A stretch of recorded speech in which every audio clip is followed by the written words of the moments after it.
En el otoño de Vivaldi aparecen sobre la partitura distintos versos y bueno, la música trata de reflejar lo que dice el poema. El otoño empieza con la fiesta de la vendimia.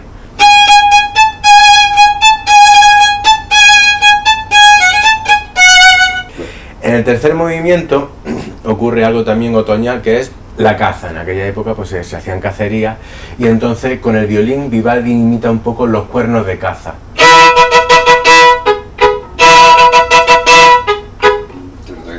Está precisamente ya preparándose. Está imitando, exactamente. Tenemos aquí a Pablo Marto, que por cierto inauguras esta sección.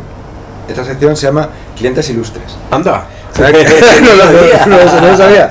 Pues nada, pues hemos aprovechado y entonces lo que vamos a hacer es traer y hacer la entrevista al cliente. Soy persona muy interesante en el mundo intelectual, en el mundo artístico, y entonces pues a charlar con vosotros para que no solo es como una especie de aumentar la mitología también de la propia tienda, ¿no? Para que la gente sepa lo que aquí se va reuniendo, ese tipo de seres extraños que no frecuentan habitualmente. Y bueno, Pablo es violinista, director de orquesta, un personaje aquí en Granada de toda la vida. Tú sueles interpretar música además con tu hermano, ¿verdad? Así es, con mi hermano Alberto. Alberto. Que es violonchelista. Es violonchelista, vale. Él ahora va a presentar el día 22 de septiembre un concierto de su orquesta Camerata Garnati que se llama... La orilla del mundo. La orilla del mundo. ¿Qué es lo que te dedicas a hacer con Camerata Garnati y lo que voy a hacer en este momento? Bueno, la Camerata Garnati es una pequeña orquesta de cámara integrada por gente joven sobre todo, que ya son profesionales, han estudiado por todo el mundo, en Alemania, España, Austria, y que han vuelto a España y que están en un proceso de inserción laboral definitivo y son músicos excelentes de primerísimo nivel. Lo que pasa es que están haciendo esa transición que tan difícil es para un artista, sobre todo en la sociedad en la que vivimos, ¿no? Entonces eso es una faceta de la orquesta y la otra es la recuperación de patrimonio musical. Con un equipo de musicólogos y editoriales, tanto en el País Vasco como la Universidad Complutense de Madrid, se van haciendo búsquedas de repertorio que forma parte de nuestro patrimonio, que son tesoros musicales que no tienen nada que envidiar ni a la música ni de Vivaldi ni de Mozart, pero que permanecen en el olvido. Repertorio español principalmente. Entonces cogemos esas partituras y las llevamos a los escenarios, las grabamos y hacemos pues que el repertorio sea más nutrido, que no se escuche lo de siempre, sino que sea algo más rico. Y muchas veces nos gusta contrastarlo con piezas de siempre también para que se vea el gran nivel y la música tan maravillosa que tenemos. ¿Qué es lo que voy a tocar el 22 de septiembre?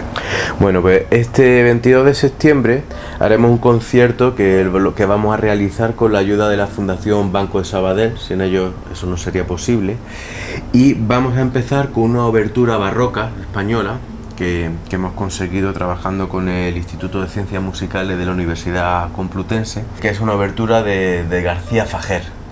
Es una obertura barroca al estilo italiano. En aquella época en España se componía al estilo italiano porque en la corte había muchísimos músicos italianos.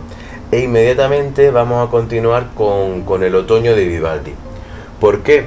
Pues porque son piezas barrocas, la una y la otra, de estilo italiano, y vamos a comenzar el otoño, así que queremos dar la bienvenida al otoño con esta música, con uno de los grandes hits de la historia de la música, y también nos va a servir de eslabón para la pieza que vamos a tocar después, que es una pieza actual, una composición actual que va a ser el estreno mundial. Es un pequeño concierto de violín, al igual que lo es el otoño de Vivaldi, que es para violín y orquesta de cámara, y se llama La orilla del mundo, de José Luis Greco, compositor que tiene residencia en Madrid, y es maravilloso. A mí me parece un lenguaje increíble. Vivo, o sea, está vivo y va a venir al concierto, y es una oportunidad maravillosa, pienso, para que la gente venga al concierto, vea cómo nace una nueva obra y que tengan después la oportunidad de hablar con el compositor, de hablar conmigo, y es una música muy rica, tiene toques impresionistas, algo de Jimi Hendrix también, porque a él le gustaba mucho Jimi Hendrix, y hay glissandos, así, cosas que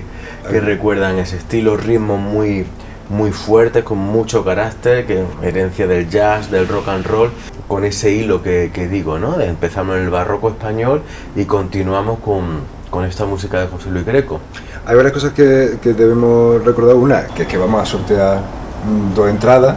Así es. Que Pablo ha tenido a bien entregarnos entre los clientes y los espectadores del canal de YouTube y los clientes de la tienda. Este concierto se va a realizar gracias a la Fundación Banco Sabadell, son los que nos están apoyando, y el Ayuntamiento de Granada, claro, que nos va a ceder el teatro.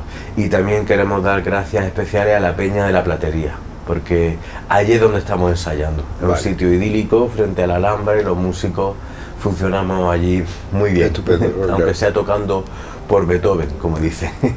Ahora vamos a conocerte un poquito más a ti a través de tus lecturas. Perfecto. Yo te conocí aquí, a pesar de que tenemos muchos amigos en común y gente en común, te conocí aquí en la tienda y como un gran lector de libros de acantilado. Empecé. Pero háblanos un poquito, tú como lector, qué es lo que te gusta leer, qué es lo que te apetece, qué cosas recomiendas, cuáles son tu filia, tu fobia. Yo utilizo los libros, la verdad, como una herramienta para expandir la vida. Así que son una ventana fantástica, al igual que la música, para vivir otras vidas o para vivir esta vida de forma más rica. Y lo utilizo también como alimento para mi vida y para mi creación, para mi música. O sea, para que yo vaya caminando más feliz por la calle y para que cuando yo salga a un escenario tenga algo más que decir, ¿no? Por eso leo cosas muy variadas, porque ya que no tengo la oportunidad de tener muchas vidas, de vivir en Nueva York, de vivir en el pueblo o vivir aquí, pues leo un poco de estoicos. Para mí es como el manual, el libro de instrucciones más adecuado que he encontrado para poder sobrellevar esto de la vida, para poder disfrutar esto de la vida, ¿no? Me gusta mucho de Stefan Zweig. Sí, el Momentos Estelares de la Humanidad. Momentos Estelares de la Humanidad. Tú sabes que es uno de los libros más vendidos de la historia de la tienda. Hicimos un vídeo en YouTube y sacamos los libros que más vendimos y no sé si estaba el tercero, el cuarto, por ahí. Fíjate. Sí. Qué interesante. Sí. Y en Momentos Estelares de la Humanidad, además, que aparece 2 capítulos dedicados a la música. Exactamente. Uno cómo la marsellesa es tomada por el pueblo francés durante la Revolución Francesa, y otro la composición del Aleluya de Händel. Exactamente, del Mesías, del oratorio entero, sí, del Mesías. entre ellos el Aleluya. Sí. Pues estas cosas me inspiran mucho, ¿no? Este libro de Stefan Zweig explica de una forma fantástica cómo en Estrasburgo nace la marsellesa, el tema de la marsellesa, como consecuencia a un estado social, un estado de amigos que estaban allí reunidos, le encargan a uno de hacer a la comunidad y para que la comunidad se sienta unida con una meta común, porque se estaban protegiendo en Estrasburgo de las tropas germanas que estaban amenazando, ¿no?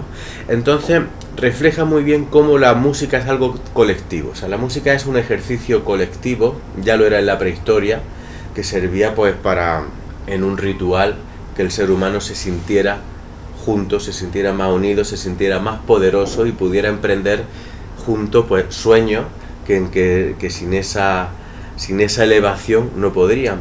Pues para mí la música es eso, y Stefan Zweig lo relata de forma maravillosa, y eso es lo que más me gusta de ser músico, y por eso estoy tan interesado en que lectores vengan a nuestro concierto, porque vamos a intentar hacer una recreación de algo así, de compartir música, de cómo esa música podemos vivirla y sentirla juntos, y luego que no acabe en el concierto, sino que luego podamos conversar, luego podamos hablar con el compositor que está allí, con los músicos, y ves como todas estas cosas que leemos, o ese momento de alegría o de plenitud que los momentos más estelares de la música de un concierto nos da, pues podamos expandirlos pues, con el hecho de estar juntos y hablar. Es uno de mis libros favoritos. Es un libro en el que un periodista que se llama Abel entrevista a distintos compositores.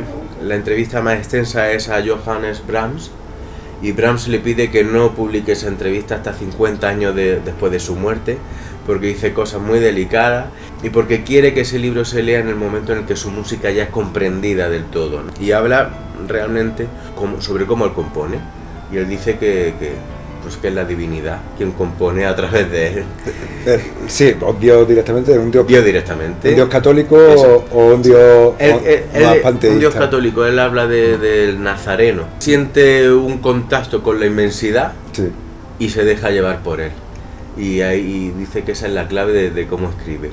Y luego, a lo largo del libro, bueno, el libro también trata sobre Richard Strauss, que hizo la Zaratustra, muy literario también, claro. Y al final es una entrevista a Edvard Grieg. Me parece interesante porque en este concierto que hacemos el día 22 de septiembre con el apoyo de la Fundación Banco Sabadell, vamos a tocar una pieza de Grieg, la suite Holberg, que Holberg era un escritor también, y bueno, en el libro Abel refleja cómo Grieg decía que para él lo importante era también la comunidad, era la música de su pueblo, era sacar las melodías en lava, y que le daba igual si su música se iba a escuchar en un futuro o no, que él no se consideraba tan grande como Beethoven. Para él lo importante era hacer comunidad y en ese momento que la música su música se disfrutara. Y bueno, y él dice que él componía de una forma intuitiva, que sospechaba que había algo por ahí superior, pero que se iba conectando de una forma intuitiva, pero que se daba cuenta al hablar con Abel, porque Abel se lo confesaba, que Beethoven y Brahms tenían un sistema, lo hacían como sistema, pues el conectarse directamente con sí, la inmensidad. Más o menos estos libros espero que te hayan definido ante los que nos vean como lector, puede que hasta como persona y ser humano, pero nosotros te tenemos guardado en el teléfono de la tienda como Elegías de Duino, porque era más o menos el primer libro que nos pediste, sí, de Rilke, y no sé si Rilke es uno de tus autores favoritos, si fue una casualidad, que algo que estabas probando, una época de tu vida, como esa gente que tiene una época de droga en la universidad pero luego lo deja. Sí, bueno, yo estudié en Alemania y en Austria, violín, entonces ¿en Austria? Sí, sí, en Salzburgo, en el Mozarteum. Allí estudié violín barroco. Perdona, ¿tú has leído Tomás Berger? No. Porque todo trata sobre el Mozarteum. No me digas. Sí, él estudia en el Mozarteum, es uno de mis escritores favoritos. Joder, pues... Y además todo transcurre, él es de Salzburgo, tiene una novela que se llama El malogrado, dedicada a Glenn Gould. Él era muy retorcido, Tomás Berger, y no trata sobre Glenn Gould, trata sobre dos estudiantes de piano que coinciden con Horowitz y Glenn Gould cuando va a estudiar allá a Viena, y cómo los destruye el genio de Glenn Gould y cómo uno de ellos se acaba suicidando, precisamente por eso. Entonces, es un autor que yo creo que te puede interesar mucho. Pues ahora lo buscamos ahora, en la estantería. Y lo que hago en mi interpretación es un poco una síntesis de lo que yo estudié en Salzburgo, en otros muchos sitios, y en los libros que tenéis por aquí. Yo los voy mezclando todo mientras voy pasando por aquí y luego lo saco ahí. Claro. Lo he hecho a sonar todo. Por cierto, hemos descubierto que hay un montón de novelas relacionadas con violinistas, pero por ejemplo, por supuesto, han puesto un violinista en Auschwitz y le han llamado el violinista de Auschwitz. Luego, Violín de Anne Rice, la de Entrevista con el vampiro. El pulgar del violinista de otro relato. El violín del diablo. El violín negro. La espada de la violinista. El violín de Lev. El violín interior. ¿Eres conocedor de esta especie de... Lo sospechaba. Que parece un género en sí mismo. Lo sospechaba. Sí, pero violonchelistas no hay. ¿Sabes? Lo siento, tu hermano no se ve reflejado en la literatura, pero los violinistas sí. Tengo una idea. ¿Por qué? El violín, por su agilidad, por su virtuosismo, por su conexión con lo sobrenatural, de que un violinista pueda realizar gestas sobrehumanas tocando. Todo eso viene de Paganini y de Tartini. Tartini tiene una pieza que se llama El trino del diablo, en el que ya dice que el diablo le es verdad dictó. Que tiene, yo entiendo por dónde vas, claro, es verdad que hay mucha relación entre el diablo y los violinistas. Exactamente. Y luego Paganini, yo hice mi tesis doctoral sobre Paganini, sobre la técnica secreta de Paganini. Paganini, que era el mayor virtuoso de la historia. El mayor virtuoso de la historia, que decía en vida que tenía ese virtuosismo porque había vendido su alma al diablo. Y realmente la primera estrella de rock and roll de la historia fue Paganini. Él fue el primero en que empezó a hacer merchandising, empezó a hacer que gente le hiciera retratos pequeños como flyers y los vendieran en las ciudades donde él iba a tocar. Los pintores decían, tuve la suerte de ver a Paganini y le hice un retrato y yo se lo puedo vender a usted. Entonces él fomentaba toda esa intriga. Él lideró ese cambio en el que la música no era solamente para los reyes y el clero, sino que llenaba salas de concierto gracias a ese misterio. Sí, yo recomiendo, ya que esto está en YouTube, que busquen Paganini. Verán la cantidad de listas de reproducción que hay de Paganini, con unas ilustraciones, creo que sacadas por inteligencia artificial y tal, pero donde Paganini siempre parece un diablo, alguien maldito. Tiene una imagen bastante oscura, siempre lo representan en las miniaturas de YouTube. Es que fue también el músico con más enfermedades de la historia, y al final pues le faltaban los dientes, casi que tenía el pelo largo pero se le caía, tenía un problema de visión y el foco de la época de la Inglaterra victoriana le molestaba mucho a los ojos y salía con gafas de sol. El concierto será el día 22 de septiembre, viernes, en el Teatro Isabel la Católica. Perfecto. Se llama La orilla del mundo y los intérpretes seremos la Camerata Garnati. ¿Y a qué hora? A las 8 de la tarde. 8 de la tarde. Bueno, yo espero que nos luzcamos todos por igual, ¿no? Porque una de estas características de una orquesta de cámara, que somos sobre unos 17 músicos, es que todos somos solistas. Y aunque tocamos juntos, pero todos tocamos con el empuje y la capacidad comunicativa de un solista, ¿no? Yo seré el director de la orquesta, estaré dirigiendo en todo momento, aunque en el concierto del otoño de Vivaldi y en La orilla del mundo de José Luis Greco estaré al violín, tocaré como solista. Tengo especial interés también en otra pieza de un compositor granadino, Juan Alfonso García. Fue un compositor que murió hace unos 5 o 6 años y fue organista de la catedral durante muchísimo tiempo y tiene una música absolutamente deliciosa. También voy a disfrutar mucho dirigiendo la obra del padre Donostia, de Ita Donostia, porque es una pieza de unos 7 minutos que nada tiene que envidiar al adagio de Samuel Barber. Y luego la suite Holberg de Grieg, pues nos lleva un poco al folclore, a las danzas, una suite en estilo antiguo con danzas, gavotas, pero reinterpretadas por ese mundo de fantasía que envuelve a Grieg y a Holberg, que parece ser que tiene algo que ver con Tolkien, leí en algún momento, sí, por este mundo onírico, noruego, nórdico. Johann Sebastian Bach. Es que no falla. Johann Sebastian Bach, el maestro de los maestros.